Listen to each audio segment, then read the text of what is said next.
Hello and welcome back to Aligned. I am Kayleen and I'm so glad you're here. Felt like recording this podcast today. It was one of those things that I actually thought of. It was last week. So we are going to talk about force versus flow today because it just popped in my head while I was running and I was like, this is such a good topic because I feel like a lot of people need to hear it. Um, so I am like, I'm just gonna record it because I'm feeling like in the flow. I'm feeling in the flow, and I just really want to talk about this today. And I felt called to pull some cards at the end. So if you listen to the end, there's going to be a special message for you, and I'm going to have you choose a certain word, and then that's going to correlate with your little message for the week. So I used my Seasons of the Witch. So if you are on YouTube, you can see this beautiful deck. They're really pretty, but I'll show the cards at the end, obviously. And force versus flow. So this concept, I mean, I didn't make it up. This comparison, I guess. I have been running so much lately, and it's because I'm training for a half marathon in May, which is right around the corner. And last week in total, I ran like 12 miles, and that is like quadruple of what I would normally run, but it was so good. So I've gotten back into running. I have ran a half marathon before, actually in 2020. And I signed up for that race in 2019 and I was all excited about it. And then, you know, what happened in 2020. And we weren't able to actually run at the event, which looking back, it was just so silly. And so we had to do it virtually, and I figured out from my house, I live in a small town, from my house, I ran to the nearest other town. Well, nearest big town, I'll say, where I actually work in. And from my house all the way, I ran on the highway and I ran all the way through the other town and got on the edge of town, and it was 13.1 miles. It was just crazy how it worked out. And I had actually asked my cousin to run with me a few weeks before, and she did. So bless her. I couldn't have done that without her. And she's actually running with me again this year. So it'll be super fun. And my other cousin and my sister-in-law. So I've got lots of buddies. We've been cheering each other on. And I'm not gonna lie, last week I was like, why did I sign up for a half marathon? And like, what was I thinking? And I'm like, okay, I'm just gonna continue to train. And on Saturday morning, I ran 5 miles. I was like, okay, I'm gonna do a long run today. I'm not really sure. I don't know, maybe 4 to 6. I don't know. I asked my 4-year-old, I was like, how much am I gonna run today? And she goes, 5. And I go, okay.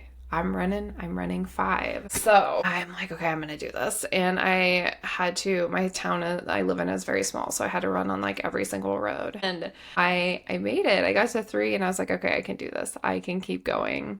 And I got to 5 and it took me 58 minutes, so basically an hour to run 5 miles. And I was like, okay. I was like, that wasn't too terrible. This race I'm doing is in Des Moines and it's a women's half marathon, and they have like 5K and 10K options as well. And, you know, part of me was like, oh my gosh, why didn't I do the 10K? Oh, 10K is only 6.2 miles. And after running on Saturday, I was like, oh my gosh, I'm so glad I trusted myself and was like, screw it, let's do the half marathon, because I don't think a 10K would have been that big of a challenge for me. After running 5, I was like, oh yeah, I could have easily ran one more and, you know, did the 10K, and that felt good, but I'm like, ooh, that feels like a lot more of a stretch. So my goal is actually, I'm gonna put it out there in the universe to finish under 3 hours. If I actually ran the whole thing, I should be able to get it done in like 2.5 hours ish, is what I was calculating. So honestly, like between the 2.5 hours and 3 hours under that, I'm going to be very proud of myself. Because I don't remember what I ran the first one I ever ran at, which is kind of sad. But so this is going to be my baseline, I guess. And what the hell does this have to do with the conversation today? Well, one, I just wanted to tell you how excited I am about my my fun goal and running that half marathon. But two, that's where the concept came for this like topic to even come across is, I've gotten back into running and it's so funny because I would run quite a bit. I don't know if I started in college or if it was more like after college, but I never really associated myself with a runner, like as a runner. I was just like, I don't know, whatever. And it's like, I remember my husband telling me, like, no, like, you just ran 3 miles for fun on a Saturday, you're like, yeah, I think you're a runner. And I was like, oh, yeah, it's funny how I don't know, I didn't, just like with, I feel like a lot of things in my life, I'm like, I'm not actually, what do I want to say? Like associating that with myself until after it happens, which is that's not manifestation, man. I needed to be like, oh yes, I am a runner, just like embodying that. And I don't know why I was so weird about it. I was like, ugh, I'm not a runner. But no, I am a runner. I ran a 10K after I had my daughter the year after. And then I honestly haven't ran, like Saturday was the farthest I ran since 2022. Like 2022. So it's been really good to get back into it because this is one of the things where I get those downloads that hear people talk about, like the random ideas you get or the pings, or you think about a person, or you think about a situation or something that happened, or just something random, like this whole force versus flow thing. I was running, it wasn't my long run, it was just like a couple mile run. And I don't even know how it popped in my head, but I was like, that's such a good thing to talk about because I think we force so much in our lives. And I have a couple examples that I would like to share just to kind of drive my point across. But we spend so much time kind of just like forcing things when you really like want to be more in that flow state. And I'm not saying be in a flow state like, oh my gosh, I'm over here and I'm not gonna do anything. I'm just be flowy and lay on my couch and see what happens. Like, no, no, no, no.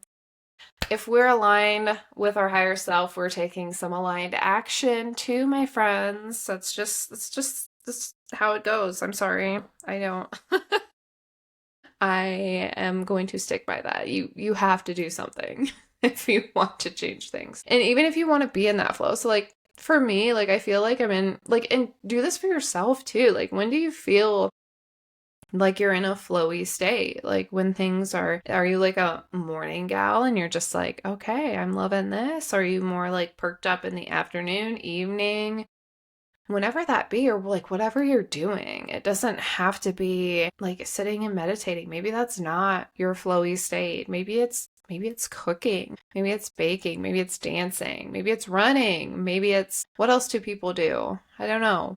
Insert whatever you do that you feel like you're just like in the flow, like you're in the groove and you're really just things are clicking. That's like the state you want to be in a majority of your time, that flow frequency. And I feel like we've just been conditioned to maybe force things to happen sometimes. Case in point, here are my examples. So this one it might be a little boring. Hopefully it's not too boring because it does have to do with real estate. I had a listing and like a decent price. It needed some TLC though. Like she needed some help. And a bunch of people looked at it and were like, yeah, this isn't for me, which I get. Then we finally went under contract and this whole like transaction was just forced. I felt like, well, we would come up with solutions to things, and that's something I like about real estate too, is like you got to get creative sometimes and come up with solutions, and you've got your negotiations and all that. just figuring out like the best case scenario for your client. And man, we just kept having to jump through hoops. And then long story short is it didn't end up working out. And I remember the other agent was just like, I think she was like very upset initially because I think her clients were initially upset, but I was just like, we can't, this just like, it's not gonna go. It's not like we can't keep, like trying to force this basically. And I like felt it too.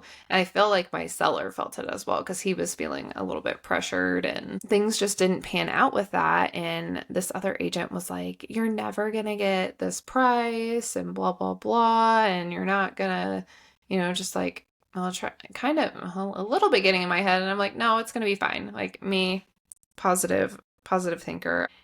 I knew it was going to be fine. And that's what I told my seller. I was like, this just isn't meant to be. There's going to be something else that comes along. And again, okay, so that didn't work out. Put it back on the market, had some closing, had like a very, very low ball offer. And I'm like, okay, we're going to just, it's not like I just like sat there and like, oh, believe that it's going to work out. Just like, I know it was going to work out for him.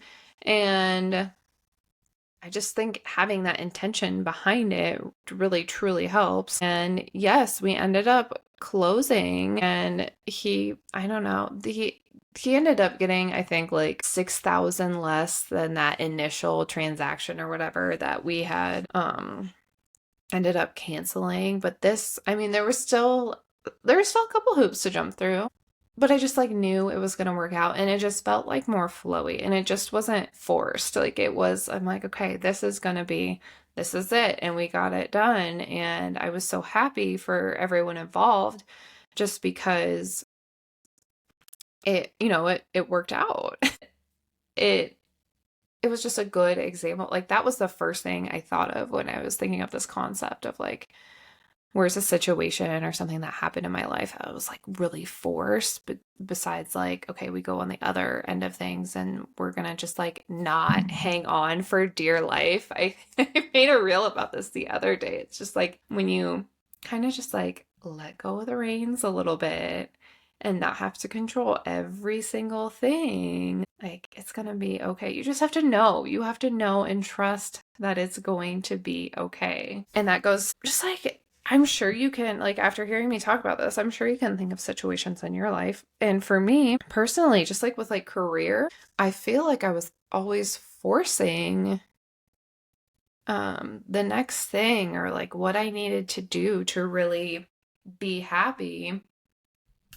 And I never felt in that flow really until like now. And I mean, I'm grateful that I've gotten to this point. And was it easy? No. Was it scary? Yes. Was it hard? Yeah, at times, but I was done trying to force like, if I just do this, like then this will happen. If I just get my master's in business administration, then I'm going to get this great corporate job and I'm going to get, paid a salary, a safe salary and get a paycheck every 2 weeks and not really like my job and have to be away from my kids for like 10 hours a day when you factor in all the, like the drive time, lunch, blah, blah, blah, I was just like, okay, this isn't it.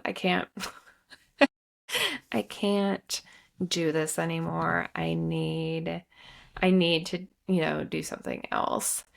And letting go is hard. It really is, especially I don't know. I'm trying to like think of what in my chart is so like control freaky. I don't know. I think it's also kind of like firstborn daughter vibes. If you know any of those people in your life, we like to. My daughter's gonna be like this too. I don't know. We gotta like just like to take charge and help question mark no control the situation. It just makes me think of like when I was younger, whenever we had like a new game or a new something, like I always had to play it first to be in control. Now it's like, yes, I want, like you want to be in control and like as in you're the creator of your life, but then you also need to leave room for magic and for God, source to, fill your life with beautiful things. You can't plan every detail. And I think that goes along with like forcing it. If you were like over here sitting, trying to figure out every single detail all the time and just forcing it, if you think this is what you have to do in terms of, I don't know, a job or having a family or, you're just the forcing of things in the end really isn't going to help you. So, like, how do we get out of this forcing and more into that flow state? That is a wonderful question. I didn't think about that much before I started recording. So I'm like, okay, how do we get out of the force this? I even just like, I feel it in, you can feel it in your body when something's like being forced, just like tense. And it's kind of like letting the grip go, letting go. Honestly, like chilling out and not being so, I think maybe so single, like single vision. Like you're like, this is the end result and this is how this has to go. That is major forcing energy. You're just like, it has to go like this and blah, blah, blah. But when I feel like when it's more flowy, I see like all these different paths instead of like a forced person, forced energy is going to have their blinders up and just like trying to forge this one path to this thing they think they want. And when in reality, there's so many paths to take to get to, well, first of all, do you actually want that thing? That's a whole nother story. Getting to this place where you're like, okay, there's different ways that this can go, but that's okay. I'm going to take action on what feels right for me. And if we're having to force something, maybe taking a step back and just realizing that way might just not work out. And that's okay because you always have to trust that there's something that is going to happen for you that's, the same or better. And that just goes with like building trust, I think, in yourself and with God, source, whatever you want to use. I think that's probably one of the biggest things with this whole force versus flow comparison that I have brought forward today. Really starting with yourself. And I think, honestly, in a lot of the stuff that I bring forward and want to teach other people is to start with yourself. Start observing how you talk to yourself. What do you do for self-care? Are you, exerting all of your energy out for other people and not leaving anything for yourself? Because that's not fair to you. Like how do you treat, like think about how you treat your best friend, someone you truly love, care for, like if you're a mom, your child, how do you treat them and how do you treat yourself and like how are those different? They shouldn't be.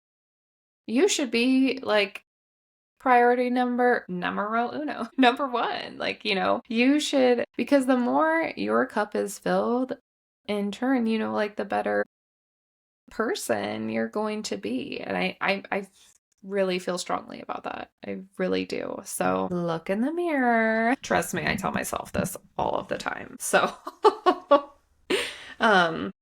okay. I've seen the cards. I shuffled in. I was just going to do 2, but 3 popped out. So we're doing 3. And I have not read the actual things in them, but I'm excited.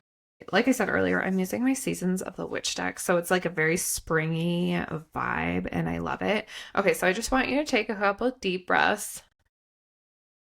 Just really get centered. And I'm going to tell you 3 different words. And whatever resonate, you're like, okay, I'm going to tell you the words. If you like picture something in your mind's eye, or if you hear it, or you just kind of know, you're like, okay, that's the word that I want to pick today. Go with that. Go with your gut. Go with whatever you hear or see. I'm going to say the 3 words, and then I'm going to give you a minute to pick whatever word resonates most with you today, and then I'm going to share the messages. Okay, so the words I'm going to tell you are milk, moss, and chicks. So think which one resonates with you the most. And if you had something like instantaneously, maybe go with that. Go with your gut. Go with maybe what you saw. I'm going to say the words one more time just so you. Milk, moss, and chicks.